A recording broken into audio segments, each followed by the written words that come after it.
Baik,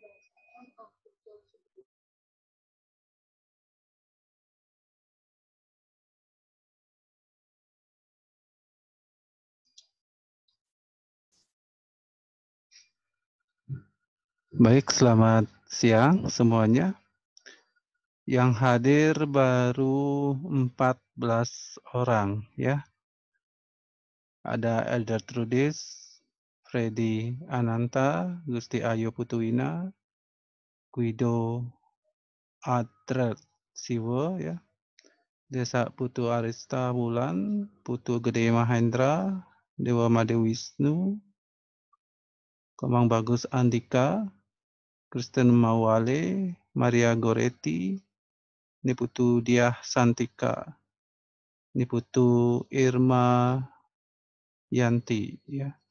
Nilo Gede Cynthia, Edwianus, Ciprianus, ya. Ada 17 orang, ya. Baik, hari ini kita mulai saja, ya. Pak share dulu materinya.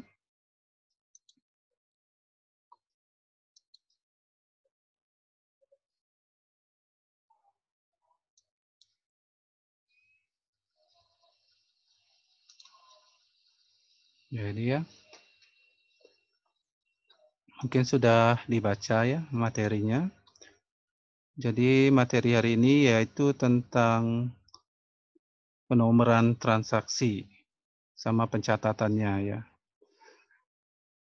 Jadi kita tahu bahwa di dalam akuntansi ya akan ada proses transaksi.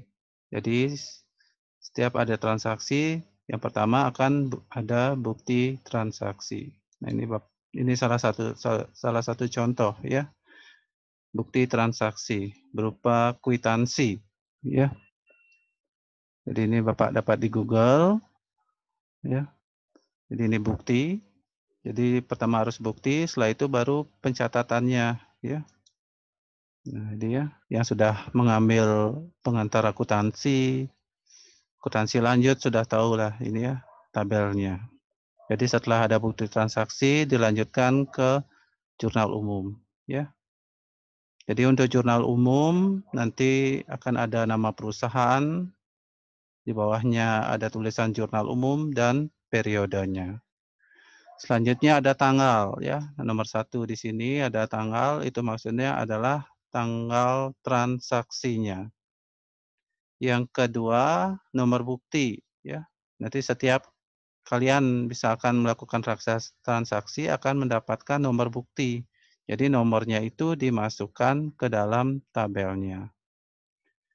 Selanjutnya nama akun atau keterangan. Jadi keterangannya di sini diisi sesuai dengan transaksinya. Ya.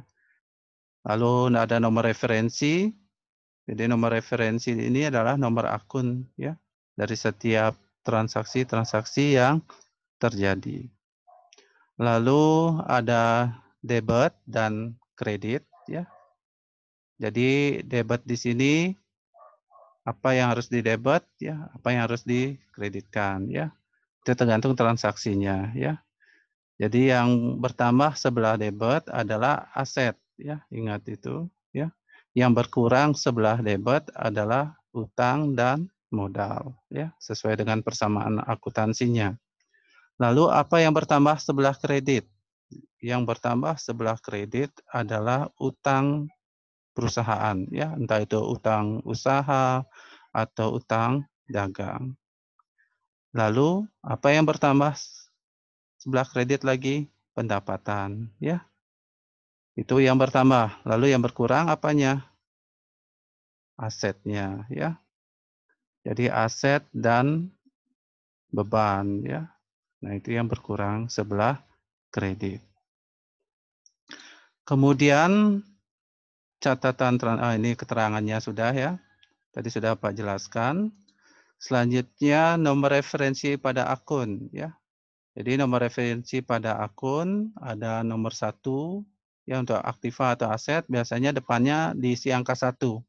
Yang di belakangnya itu bebas nomornya ya. Yang penting depannya 1. Itu menggambarkan aktiva atau aset. Jika depannya 2, itu menggambarkan pasifa atau utang, ya. Yang di belakangnya bebas, ya. Namun dalam pemberian nomor referensi di sini harus konsisten, tidak boleh diubah, ya. Sekali membuat nomor, untuk seterusnya itu harus dipakai terus. Jadi harus konsisten.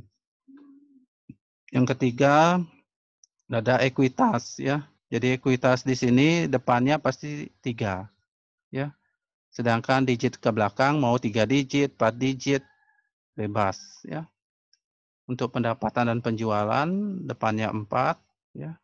Kodenya yang harga pokok penjualan 5, ya. Sedangkan biaya operasional 6, ya.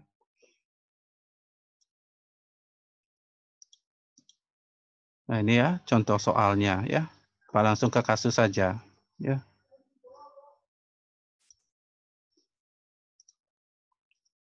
Jadi kasus di sini, ya, ada contoh soal, ya. Misalnya Dana Transarana, ya, mendirikan sebuah perusahaan di bidang jasa penyewaan mobil, ya. Adapun transaksi yang terjadi selama bulan Agustus 2020 adalah sebagai berikut, ya. Dana Transarana memulai usaha dengan melakukan investasi modalnya ke dalam perusahaan sebesar 600 juta misalnya, di mana kas perusahaan dibagi menjadi 3. Ada kas kecil 100 juta. Jadi kas kecil ini adalah uang tunai, ya, atau petty cash istilahnya. Jadi di perusahaan itu ada uang tunai, itu dinamakan kas kecil. Lalu ada tabungan, ya, 200 juta. Jadi tabungan biasanya transaksinya transfer dan penggunaan kartu debit, ya. Selanjutnya ada giro, ya.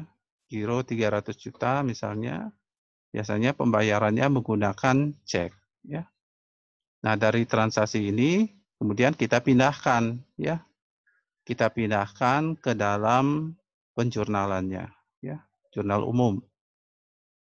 Nah, kita pindahkan. Nanti jika ada pertanyaan, nanti buat di kolom chat-nya, ya.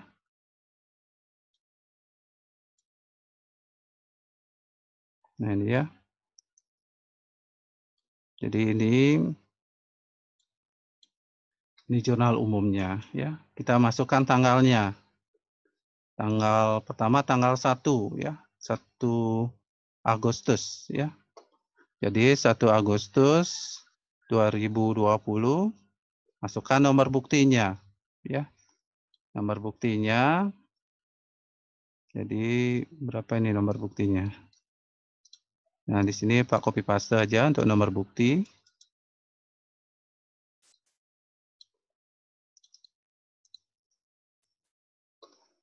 Selanjutnya nama akunnya, ya. Nah, di sini Transarana dia menginvestasikan, ya, uangnya. Pertama kas kecil. Jadi kita buat kas kecil dulu. Kas kecil, ya. Kas kecil. Lalu nomor referensi, ya. Jadi nomor referensi kita buat 1, ya. Ingat kas kecil ini termasuk aset lancar, ya. Jadi dia termasuk golongan aset atau aktiva. Jadi misalkan 1/101 itu misalnya, ya. Jadi depannya harus 1, yang di belakang ini bebas, ya. Asal nanti terurut juga, ya.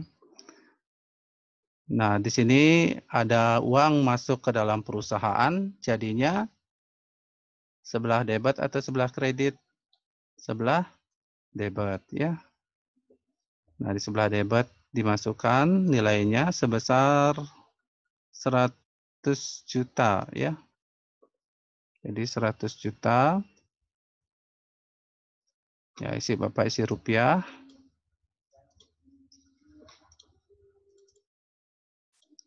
Nah, kreditnya 0, ya.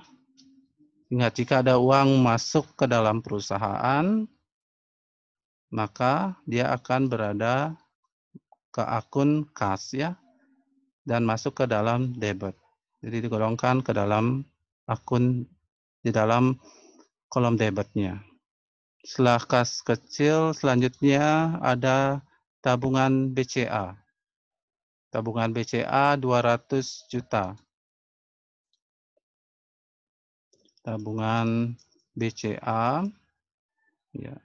Kita isi nomor referensinya atau nomor akunnya. 1102 ya. Jadi kita urutkan saja. Yang pertama 101, tabungannya 102 ya. Berapa tadi itu? 200 juta ya. Terlalu banyak nolnya. 200 juta ya. Nah, di sini ada uang masuk ke dalam kas ya. Jadi kas di perusahaan itu ada 3 ya. Ada kas kecil, tabungan, dan giro. Jika ada uang masuk ke dalam kas, maka ditaruh sebelah debit ya.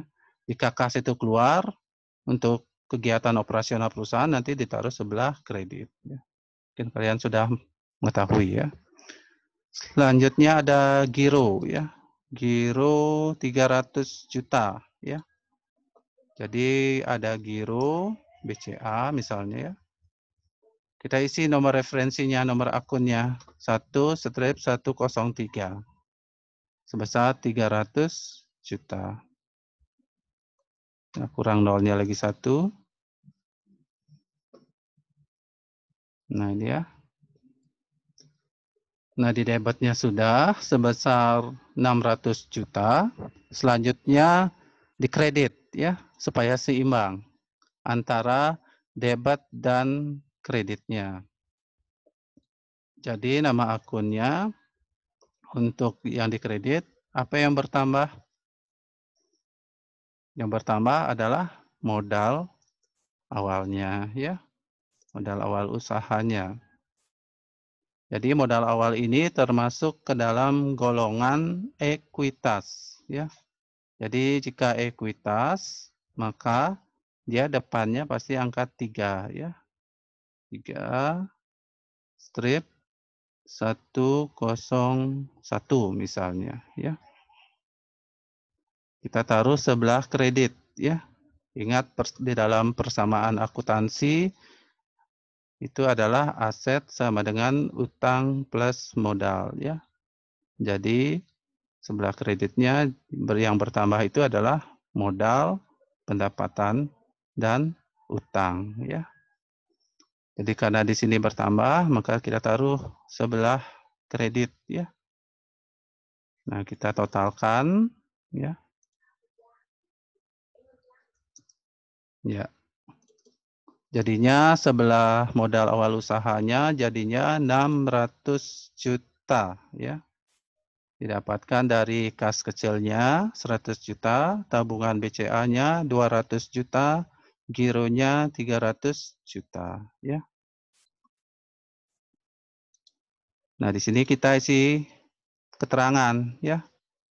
Modal awal usaha. Oh, bukan PT ABC ya, tetapi dana transarana.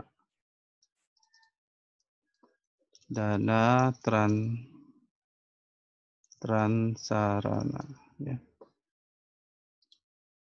Dana transarana. Nah, itu ya, kita perbaiki nama perusahaannya. Jadi modal awal usaha dari dana transarana.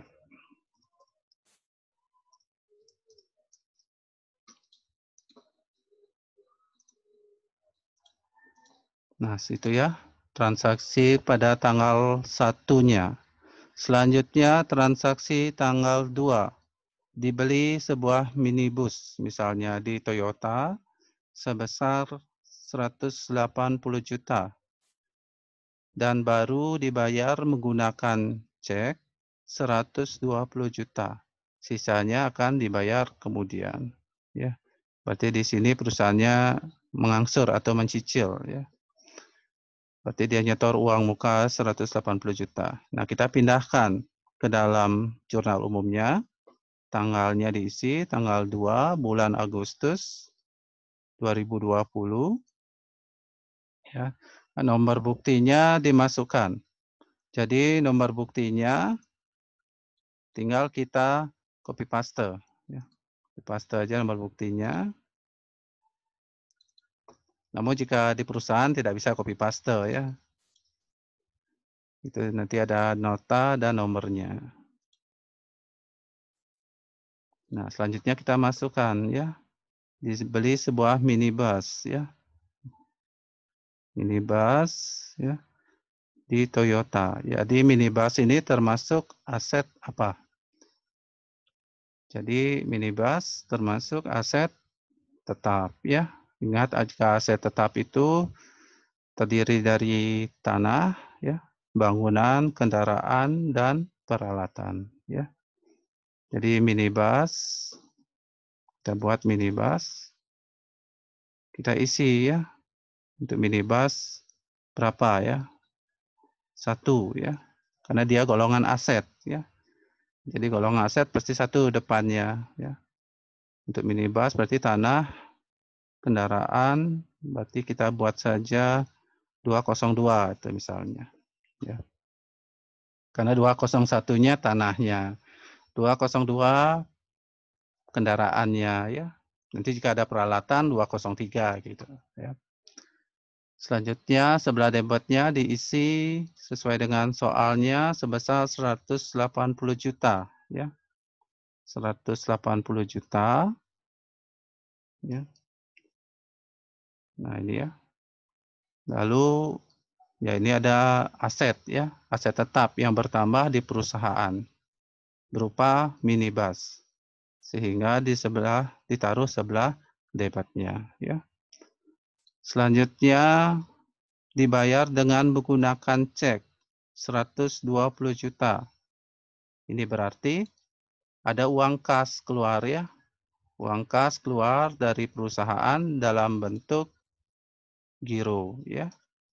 Ya, giro pada ya, isi giro BCA ya, karena menggunakan cek ya. Giro BCA kita sudah buat tadi nomor referensinya yaitu 1/103 ya. Nah, tadi dia bayar baru 120 juta ya. 120 juta. Kita taruh sebelah kredit. Nah, baru bayar 120 juta ya. Sisanya akan dibayar kemudian. Hal ini berarti akan muncul yang namanya apa?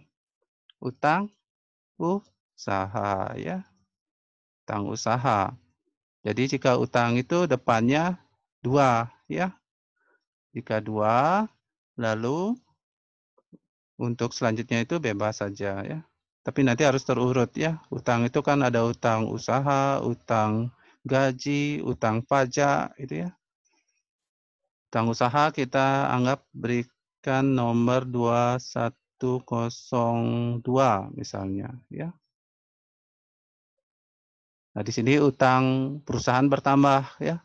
Kenapa utangnya bertambah? Karena dana transarana dia membeli minibus ini harga 180 juta, yang baru dibayar baru 120 juta.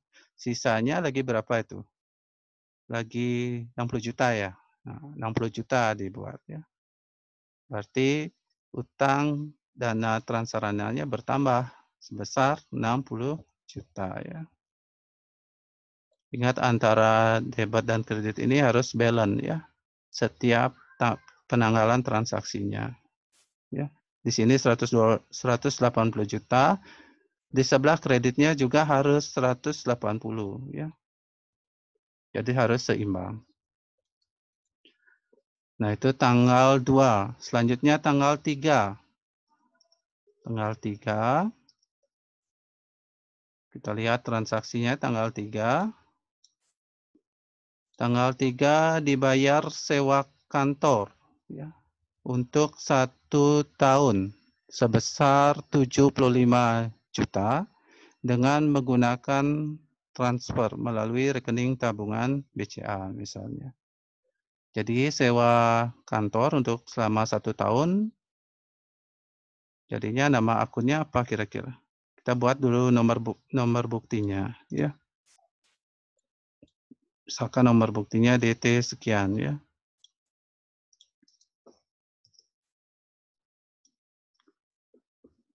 Jadi nama akunnya sewa dibayar di muka ya.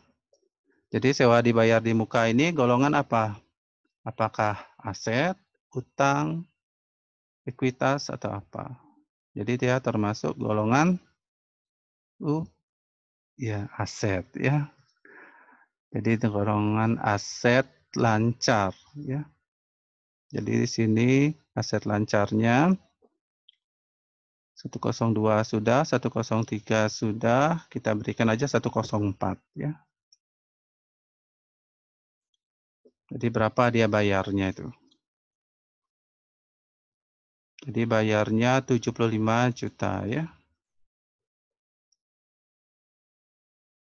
Jadi kalian harus bisa membedakan ya, mana yang dinamakan sewa dibayar di muka, mana yang disebut dengan beban sewa ya. Jika sewa dibayar di muka itu artinya pembayaran sewa yang dilakukan untuk 1 tahun sekaligus ya, yang dibayarkan di muka. Sedangkan beban sewa itu adalah biaya yang dibayarkan setiap bulan ya. Jadi harus bisa membedakan mana yang disebut dengan beban sewa dan mana yang disebut dengan sewa dibayar di muka ya. Selanjutnya setelah sewa dibayar di muka, selanjutnya di pembayarannya pakai apa ya. Nah, kan di sini karena menggunakan transfer, kita gunakan tabungan ya. Tabungan BCA ya. Tabungan BCA tadi kita sudah membuat ya. Kodenya itu 1/102 ya. Jadi kita taruh sebelah kredit sebesar 75 juta ya. Kenapa ditaruh sebelah kredit? Karena ada uang kas itu keluar dari perusahaan untuk membayar sewa sewa bangunan ya. Itu alasannya.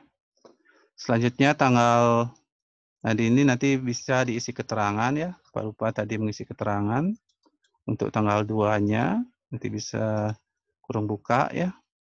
Pembelian minibus secara kredit gitu ya. Karena dia di sini bayarnya pakai DP ya. Sehingga dibayar secara kredit. Nah, ini Bapak perbesar saja. Nah, ini Bapak isi keterangan juga pembayaran sewa selama 1 tahun ya. Jadi jika selama minimal 2 bulan ya, jika 2 bulan sudah masuk sewa dibayar di muka.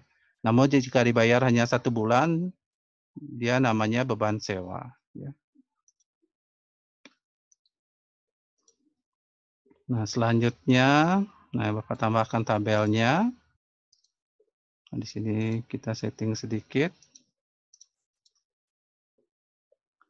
Selanjutnya tanggal 4 ya.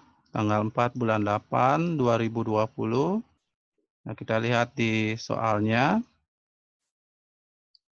Dibeli perlengkapan untuk usaha ya. Jadi perlengkapan kantornya di Gramedia sebesar 350.000 ya.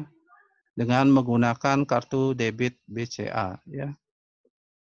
Jadi tanggal 4 kita masukkan bukti transaksinya, nomornya ya. Jadi nomor di notanya itu ya, di struk belanjanya. Misalnya struk belanjanya nomornya sekian ya. Nah, diisi nama akunnya, apa yang bertambah sebelah debit, yang bertambah adalah perlengkapan kantornya ya. Perlengkapan kantornya itu sebesar ya isi nomor referensi dulu, berapa jadinya ini supaya dia terurut 105 ya. Karena tadi sewa dibayar di mukanya sudah 104. Jadi perlengkapan kantornya 105 sebesar 350.000 ya. Lalu dibayar pakai kartu debit ya. Berarti kita gunakan tabungan ya, tabungan BCA. Biasanya untuk giro juga ada kartu debitnya, tapi biasa umumnya yang mempunyai kartu debit itu adalah yang mempunyai tabungan. Kan bisa membedakan mana kartu debit dan kartu kredit ya. Sekarang itu sudah hampir sama karena sama-sama pakai chip ya. Nah, tabungan BCA satu berapa tadi? Tabungan BCA-nya 1-102 ya. Jadi kita buat sebelah kredit ya. Kenapa dibuat sebelah kredit? Karena ada uang kas perusahaan dalam bentuk tabungan keluar ya untuk membeli perlengkapan kantornya ya. Itu alasannya kenapa dia ditaruh sebelah kredit. Nah, di sini Bapak blok lagi. Nah, isi keterangan dibeli perlengkapan kantor di Gramedia gitu misalnya ya.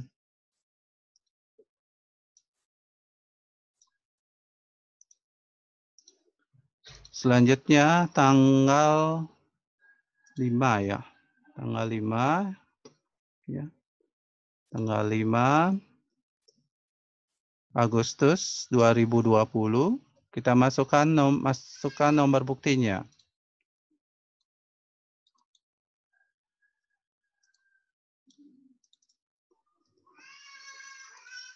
Maaf itu anak Bapak lagi teriak.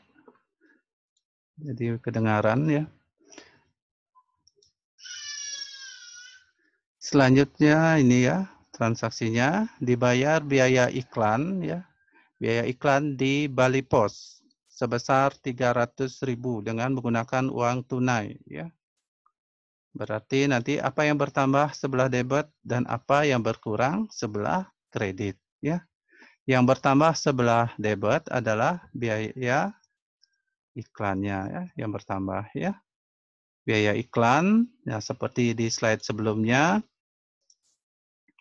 Itu untuk beban itu biaya operasionalnya 6 depannya ya. Jadi 6 depannya. Jadi 6 min 101 misalnya ya. Berapa tadi itu bayarnya? Untuk iklannya 300.000 misalnya ya.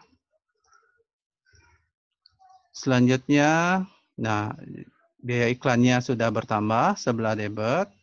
Selanjutnya pasti ada yang berkurang ya. Pasti ada yang berkurang di perusahaan itu. Apa yang berkurang? Adalah kas perusahaan ya. Uang perusahaan yang berkurang. Di mana nama akunnya itu adalah kas kecil. Kenapa kas kecil yang digunakan? Karena perusahaan menggunakan uang tunai di dalam membayar biaya iklannya ini ya. Maka kita gunakan kas kecil atau PT cash ya, atau cash on hand ya. Sebutan dari kas kecil ya. Kas kecil 1-101 ya. Kita taruh sebelah kredit ya. Ingat kenapa ditaruh sebelah kredit? Karena ada uang perusahaan itu keluar ya dari kas ya. Kita buat catatannya, dibayar biaya iklan di Bali Pos gitu misalnya. Nah, selanjutnya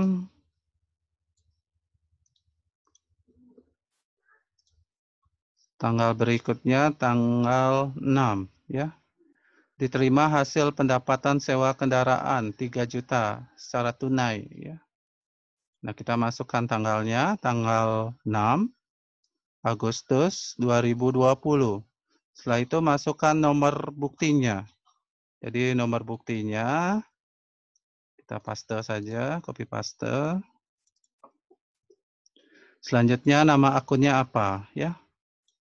Nah, di sini diterima pendapatan, berarti ada uang masuk ke dalam perusahaan secara tunai, berarti dalam bentuk uang tunai ya. Berarti ada yang bertambah sebelah debit dan ada yang bertambah sebelah kredit ya. Apa yang bertambah? Kas kecilnya ya. Kenapa kas kecil bertambah? Karena dia menggunakan uang tunai ya. Selain itu juga ada pendapatan atas sewa minibusnya ya. 1-101 sebesar berapa tadi itu? 3 juta.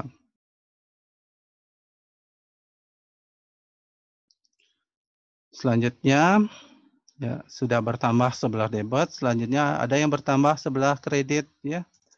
Ingat yang bertambah sebelah kredit itu adalah utang, modal dan pendapatan. Jadi kira-kira apa yang bertambah? Yaitu pendapatan ya, pendapatan sewa kendaraan ya. Jadi untuk pendapatan sewa kendaraan seperti di slide PowerPoint-nya, yaitu awalnya itu adalah berangka 4 ya. Jadi 4 depannya, di belakangnya bebas ya. Misalkan 4101. Jadi di sebelah kredit diisi 3 juta ya. Nanti diisi keterangan ya. Diisi keterangan diterima pendapatan ya untuk sewa kendaraan.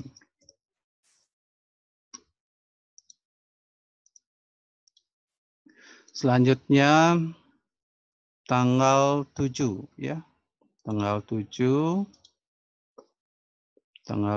Agustus tahun 2020. Jadi dimasukkan nomor buktinya.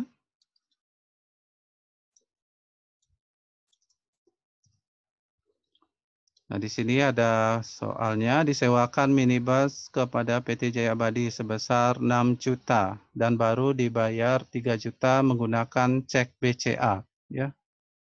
Ini pendapatan ini ya, pendapatan sewa ya, sewa kendaraannya nanti. Nanti apa yang bertambah? Sebelah debit dari contoh soalnya ini disewakan minibus sebesar 6 juta, baru dibayar 3 juta. Jadi yang bertambah adalah giro ya. Kenapa giro Pak? Itu karena PT Jaya Abadinya menggunakan cek ya. Jika menggunakan cek berarti nama akun di kasnya itu adalah giro ya. Untuk giro itu 1-103. Jadi 1-03 itu sebesar 3 juta ya. 3 juta. Jadi ada penambahan kas di perusahaan ya sebesar 3 juta. Kemudian dan baru dibayar 3 juta kan, sedangkan ini 6 juta. Yang lagi 3 juta kemana ini ya? Ada bertambah lagi sebelah debit. Apa kira-kira? Piutang ya. Piutang usaha ya. Piutang usaha berapa ini kita kasih? Piutang usaha ini termasuk aset lancar atau aktiva lancar. 1-106 ya. 1-106 ya. Supaya terurut ya. Tadi perlengkapan kantornya 1-105 sehingga piutang usahanya 1-106 ya. Jadi piutang usahanya berapa? Yang baru dibayar 3 juta, sedangkan seluruh pendapatannya 6 juta, berarti selisihnya itu ya. 6 juta dikurangi 3 juta ya. Hasilnya di sini 3 juta ya. Lalu, nah ini sudah 6 juta ya, sebelah debit. Sekarang sebelah kredit, apa yang bertambah? Yang bertambah adalah pendapatan ya. Nanti pendapatan sewa kendaraan. Jadi pendapatan ini nanti akan dilaporkan ke bagian laporan laba ruginya ya. Jadi pendapatan kita sudah buat nomor akunnya 4-101 101 kita taruh sebelah kredit ya. Kita taruh sebelah kredit, tinggal ditotalkan. Ditotalkan ya 6 juta ya. Nah, ya. Nah, udah habis ya. Tinggal dijumlahkan ya, dijumlahkan berapa sebelah debitnya, berapa sebelah kreditnya, total keseluruhan ya. Jika kita pakai Excel, kita pakai formula sum ya. Sama dengan sum kurung buka, di blok saja dari transaksi pertama sampai transaksi terakhir. Enter ya. 864. Nanti harus sama ya, harus balance antara debit dan kreditnya ini ya. Jika nggak balance berarti ada yang salah ya. Sama seperti neraca saldo juga harus seimbang ya. Jika tidak seimbang maka ada kesalahan ya. Ya sudah seimbang ya. 864.650.000 ya. Ya itu ya. Nanti Pak share juga ya, ini hasil jawabannya. Mungkin ada yang ditanyakan dari contoh soalnya ini, mungkin pembukuannya, mungkin nomor referensi, bisa lewat chat ya. Ada yang ingin ditanyakan mungkin? Mana ini pesertanya? Nah ini ada. Apa ini isinya? Oh enggak Pak. Ya, ada ya. Ada yang ingin ditanyakan lagi? Tidak ada. Enggak, Pak. Udah jelas ya. Ini ada Ya. chat ini. Apa ini si chatnya? Oh enggak ada ya, semua enggak ada. Berarti udah ngerti ya semua. Baiklah, karena tidak ada yang bertanya, maka untuk pertemuan hari ini Bapak akhiri ya. Demikian yang dapat, oh ingat ya buat tugasnya ya. Buat tugasnya. Nah ini tugasnya ya. Silakan dikerjakan, batas akhirnya besok ya, hari Sabtu. Ya, ingat itu dibuat tugasnya. Mana tadi? Baiklah, itu yang dapat Bapak sampaikan. Terima kasih atas perhatiannya dan selamat siang.